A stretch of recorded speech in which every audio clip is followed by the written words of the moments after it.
Oke, jadi setelah kita menyelesaikan upload vendor atau pemasok, sekarang saatnya kita akan melakukan upload customer ya, customer beserta dengan saldo piutangnya. Nah, ini jadi sekalian ya, jadi saldo piutang dan juga profil customer ini dalam satu data Excel. Nah, jadi data Excel ini sudah saya sediakan. Nah, jadi kalau Anda mau mengupload profil customer, pelanggan, berikut juga dengan saldo piutangnya, maka lakukan dari sini ya, penjualan, kemudian klik di pelanggan. Nah, ini dia. Jadi klik di pelanggan. Nah, di pelanggan ini klik di daftar, lalu klik di impor data dari Excel. Impor data dari Excel, lalu Anda bisa klik di contoh file ya. Nah, ini dia contoh file. Jadi contoh file ini bisa Anda download untuk dilengkapi. Nah, kita lihat. Nah, ini dia. Ya, seperti ini. Jadi, sebenarnya file Excel itu persis seperti yang sudah saya sediakan di sini ya. Nah, ini sudah saya sediakan di sini, itu sama ya dengan file Excel yang ini. Jadi ada kategori pelanggan. Nah, di sini sudah ada contoh ya, ada contoh-contohnya. Nah, Anda bisa lihat, Anda bisa baca di penjelasan kolomnya. Nah, ya. Nah, ini penjelasan-penjelasan kolomnya ini Anda bisa lihat. Nah, jadi ini adalah penjelasan kolomnya. Nah, oke. Nah, jadi kita langsung saja kita lihat. Nah, di sini ada kategori. Jadi kategori misalnya retail, kemudian member ya. Kemudian ini ID pelanggan. Nah, ini nama pelanggan. Jadi Anda bisa baca di sini ya. Nah, ini dia. Nama pelanggan, kemudian kontak ya. Nah, kontak, nomor telepon bisnis itu apa? Nah, Anda bisa lihat di situ ya. Nah, masukkan sesuai dengan informasi nomor handphone, fax, email, ya, kota di mana, provinsi, negara, kode pos. Nah, ini alamat hanya untuk pengiriman saja, ya. Nah, jadi kalau kita lihat di sini alamat pengiriman, itu adalah alamat untuk pengiriman saja ya. Untuk pengiriman surat jalan ya, seperti itu. Kemudian provinsi, ini pengiriman. Nah, mata uang utama apa? Nah, jadi Anda perlu perhatikan, di sini ada kolom yang sangat penting untuk memasukkan piutang.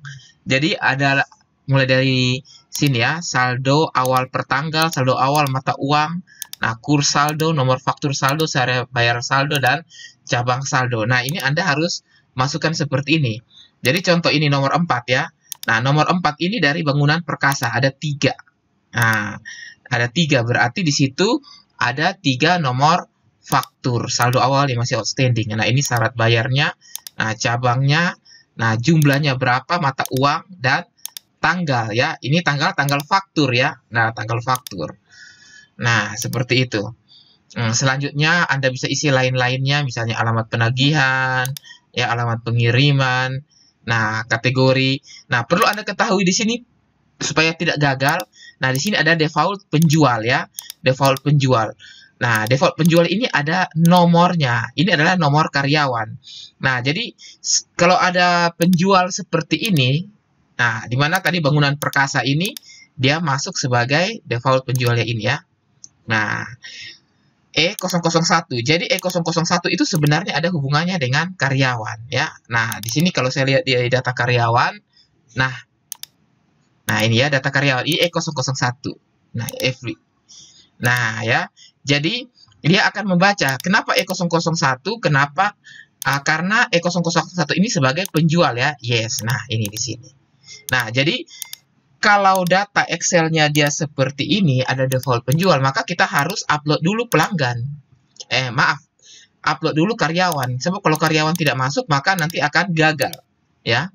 Nah, seperti itu ya, akan gagal.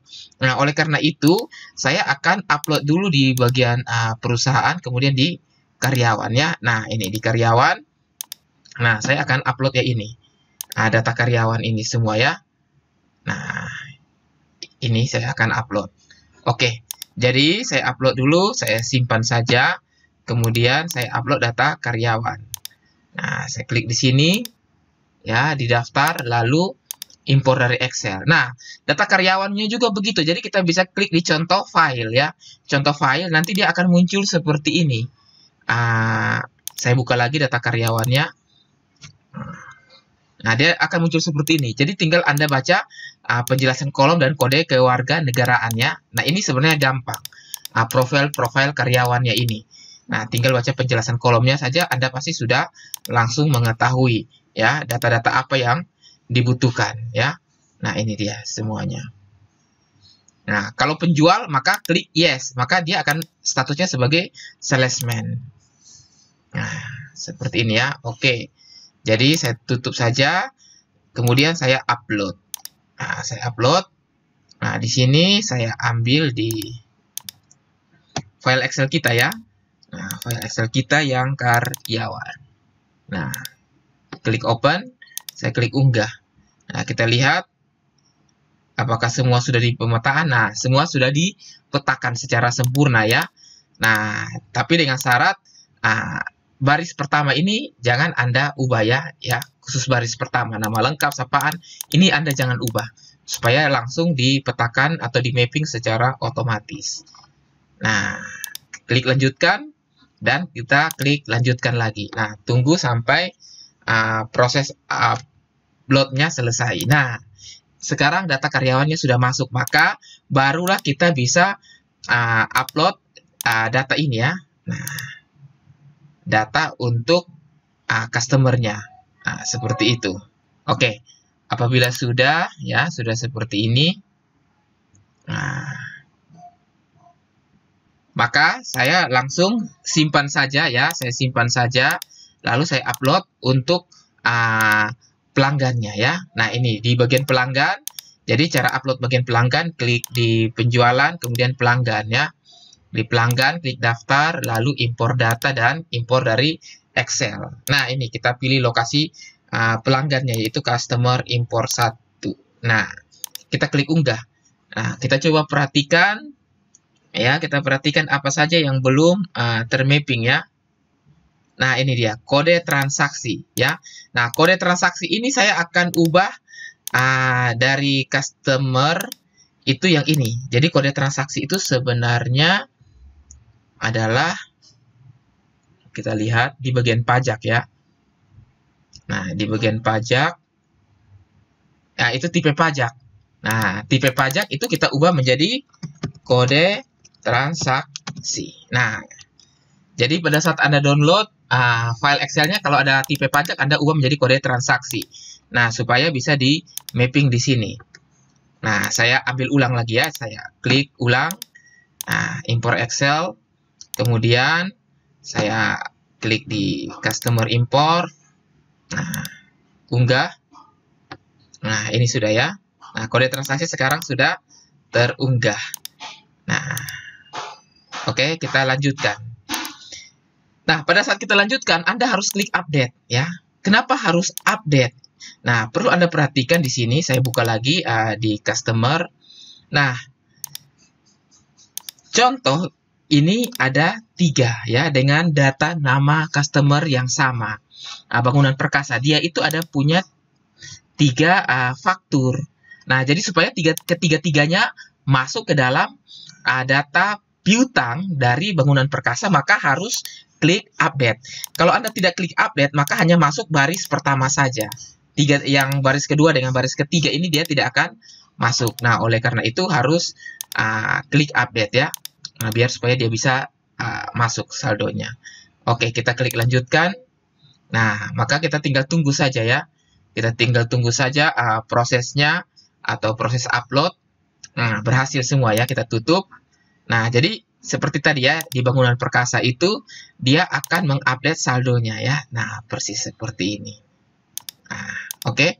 Nah, dengan demikian kalau nanti Anda lihat, kita sudah berhasil memasukkan profil pelanggan atau customer sesuai dan juga dengan saldonya.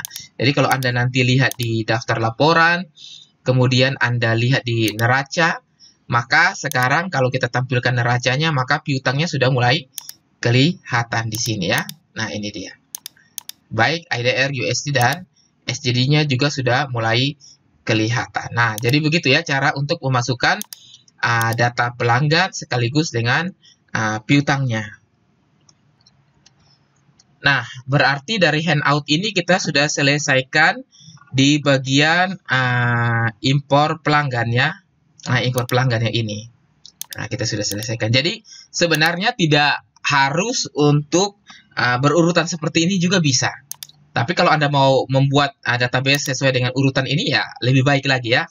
Nah, tetapi kalau seandainya tidak juga, sebenarnya tidak masalah. Nah, intinya data-data yang dibutuhkan itu ada, ya, seperti itu.